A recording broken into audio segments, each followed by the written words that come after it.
Hello friends, welcome to this channel stock market info. तो चलिए friends, market की कुछ अपडेट्स और क्वार्टर के रिजल्ट्स को कवर करेंगे वीडियो में। तो सबसे पहले फ्रेंड्स, आईपीओ मार्केट में जैसे कि हमें देखा है कि एक्शन बना हुआ है। एक आईपीओ फ्रेंड्स धूत ट्रांसमिशन, इसका आईपीओ ओपन होने वाला है अगस्त 10 को और क्लोज हो जाएगा अगस्त 12 को। तो अगर आप आईपीओ मार्केट को ट्रैक करते हो तो आप इस आईपीओ को देख सकते हो। प्राइस बैंड कंपनी ने फिक्स किया 829 से लेकर 871 तक। और कंपनी फ्रेंड्स काम क्या करती है? ऑटो कंपोनेंट्स मैन्युफैक्चर करती है, मतलब ऑटो एंसिलरी सेगमेंट में काम करती है। थोड़ा सा और डिटेल्स को अगर देखें तो एंकर इन्वेस्टर्स के लिए बिडिंग डेट रखी है अगस्त 7, ओपन होगा अगस्त 10 को और आईपीओ क्लोज हो जाएगा अगस्त 12 को। अलॉटमेंट की फाइनलाइजेशन फ्रेंड्स होगी अगस्त 13 को और टेंटेटिव लिस्टिंग डेट आगे पीछे हो सकती है अगस्त 17। तो ये आईपीओ जो है एनएसई बीएसई दोनों पर ही लिस्ट हो जाएगी कंपनी। उसके बाद फ्रेंड्स कोल प्रोडक्शन का डेटा सामने निकल कर आया है, जिसमें हम देख सकते हैं कि कोल प्रोडक्शन में एक अच्छी तेज़ी हुई है 7.5% की इन जुलाई मंथ। तो एक अच्छा डेटा निकल कर आया कोल को लेकर, तो उसके चलते आप कोल इंडिया को फोकस में रख के चल सकते हो। उसके बाद फ्रेंड्स गॉडफ्रे फिलिप्स, इसको डिस्कस करेंगे क्योंकि काफ़ी दिनों से इसमें अच्छी तेज़ी बनी हुई है। जब से रिजल्ट आए थे कंपनी के, तो हायर जीएसटी या हायर टैक्स आप बोल सकते हो, उसके चलते कंपनी के मार्जिन्स पर बहुत ही ज़्यादा प्रेशर था और गिरावट दिखी शेयर में भी। लेकिन उसके बाद शेयर के अगले दिन ही कंपनी ने एक अच्छा रिवाइवल भी दिखाया। पिछले 5 दिन में आप देख सकते हो 14% से ज़्यादा की तेज़ी शेयर में बनी हुई है। तो इसको लेकर फ्रेंड्स एक न्यूज़ निकल कर सामने आई है, जैसे कि कंपनी के में एक फैमिली डिस्प्यूट चल रहा था, जिसकी आप देख रहे हैं कि सेटलमेंट होती दिख रही है। उसके बाद जो है कंपनी के शेयर में अनसर्टेनिटी हम देख सकते हैं कि कम हो सकती है, तो जिसने एक इन्वेस्टर का कॉन्फिडेंस जो है इंक्रीज़ कर दिया कंपनी में। तो वही हम देख रहे हैं कि शेयर में एक अच्छी तेज़ी बनी हुई है। उसके बाद फ्रेंड्स यूनिमैक एरोस्पेस हाल ही की लिस्टेड कंपनी है, इसके रिजल्ट्स आए थे। रिजल्ट आने के बाद शेयर में एक अच्छी तेज़ी बनी, 9% से ज़्यादा जो है शेयर तेज़ हो गया, क्योंकि क्वार्टर 1 के रिजल्ट्स बहुत ही ज़्यादा अच्छे थे और कंपनी ने अपना हाई भी टच किया है। उसके बाद फ्रेंड्स आपको जस्ट एक नॉलेज पर्पस के लिए एक न्यूज़ आपके साथ शेयर करूंगी। जैसे कि हम देखते हैं फ्रेंड्स के कुछ आईपीओज ऐसे होते हैं जो न्यू एज टेक्नोलॉजी कंपनीज होती हैं, जो डिजिटल प्लेटफॉर्म वाली कंपनीज होती हैं। वो जब लिस्ट होती हैं ना, वो हायर वैल्यूएशन पर लिस्ट होती हैं, क्योंकि इन्वेस्टर्स बहुत ही ज़्यादा इनको हायर वैल्यूएशन इसीलिए देते हैं क्योंकि आने वाले टाइम में वो कंपनीज ग्रो कर सकती हैं।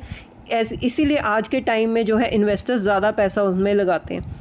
उसके बाद फ्रेंड्स जब कंपनी हायर वैल्यूएशन पर लिस्ट हो जाती है, तो उस वैल्यूएशन को जस्टिफाई करने के लिए कंपनी को क्या करना पड़ता है? यस, रिजल्ट्स अच्छे दिखाने पड़ते हैं। अगर रिजल्ट्स अच्छे आएंगे तो कंपनी में और तेज़ी आ सकती है, नहीं तो गिरावट आ जाएगी। इससे होता क्या था फ्रेंड्स, जब मैं आपको पहले की बात बता रही हूँ कि जब कंपनी हायर वैल्यूएशन पर लिस्ट होती थी ना, तो जब अर्निंग्स कम आती थी तो शेयर में आती थी गिरावट। उसके बाद सबसे ज़्यादा नुकसान इसमें किसको होता है? रिटेल इन्वेस्टर्स को। अगर आपने ऑब्जर्व किया होगा मार्केट में, तो कुछ ऐसी कंपनीज जैसे कि मैं आपको बताती हूँ, जैसे कि नायका, पेटीएम, जोमेटो, स्विगी, ये हायर वैल्यूएशंस पर लिस्ट हुई थी। उसके बाद कंपनी में आ जाती है गिरावट, क्योंकि अर्निंग्स उतनी होती नहीं है जितनी वैल्यूएशंस दी होती हैं कंपनी को।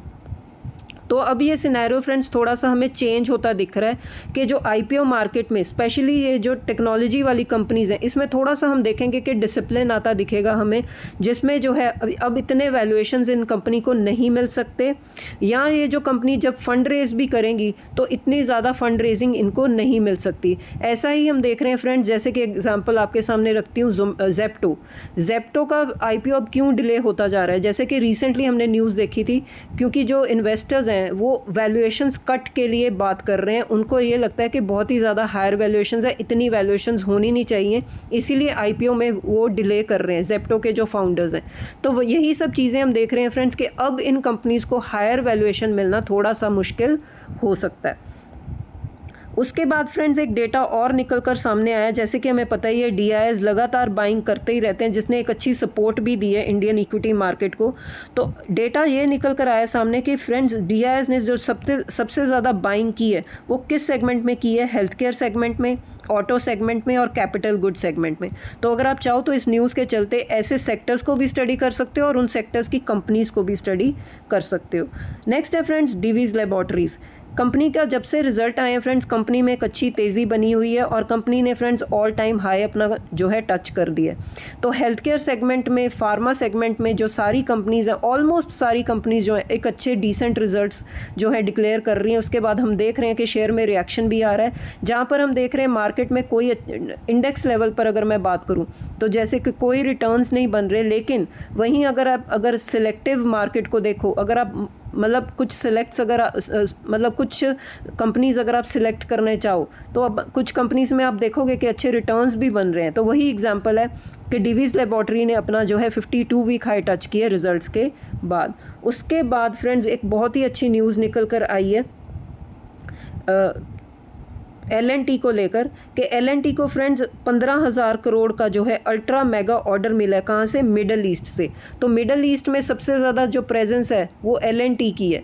तो जब वहाँ पर डिस्रप्शन हुई थी, जो वॉर के चलते जो भी डैमेज हुआ था, उसके बाद फ्रेंड्स यही बात निकल कर आ रही थी कि L&T जो है सबसे बड़ा बेनिफिशरी बन सकता है उसके बाद जब भी रिवाइवल होगा।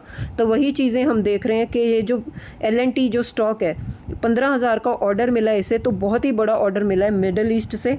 उसके बाद फ्रेंड्स डाबर इंडिया को लेकर जो है एक बहुत ही ख़राब न्यूज़ सामने आई है, जिसके चलते हम देख सकते हैं कि शेयर में एक गिरावट भी है।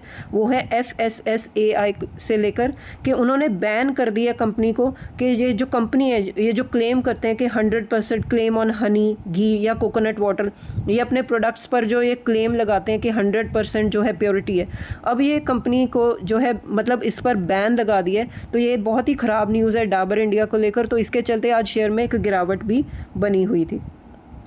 उसके बाद फ्रेंड्स GE शिपिंग, इसके भी रिजल्ट्स आए थे। Q1 का जो प्रॉफिट है उसमें तेज़ी आई है, 2 फोल्ड जो है जंप आया प्रॉफिट में, 1309 करोड़ का जो है प्रॉफिट हो चुका है।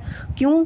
बहुत ही ज़्यादा स्ट्रॉन्ग शिपिंग बिजनेस था, बहुत ही अच्छी तेज़ी भी बनी हुई है शेयर में। उसके बाद फ्रेंड्स सुंदरम फाइनेंस, इनके भी रिजल्ट्स आए थे। नेट प्रॉफिट में एक अच्छी तेज़ी है 34% की, और टोटल इनकम भी फ्रेंड्स इंक्रीज़ हो चुका है 13% से। तो बहुत ही अच्छे रिजल्ट्स आए हैं कंपनी के। उसके बाद फ्रेंड्स गोल्ड के प्राइसेस जो हैं हमने देखा था कि लगातार तेज़ थे, उसके बाद एक अच्छी गिरावट भी हमने देखी है गोल्ड में। नो डाउट गोल्ड के जो प्राइसेस हैं अच्छे तेज़ी बनी, तो उसके बाद जो है गोल्ड की डिमांड जो है अब कम हो चुकी है। लेकिन फ्रेंड्स जो गोल्ड की स्पेंडिंग है, लोगों की स्पेंडिंग है गोल्ड में, वो अभी भी इंटैक्ट है। अगर Q2 का डेटा देखें तो 1.98 लाख करोड़ की जो है रिकॉर्ड स्पेंडिंग हुई है गोल्ड में। मतलब स्पेंडिंग अभी भी कम नहीं है, स्पेंडिंग अभी भी चल रही है गोल्ड में। लास्ट में जाते जाते फ्रेंड्स अमेज़ॉन को कवर करेंगे।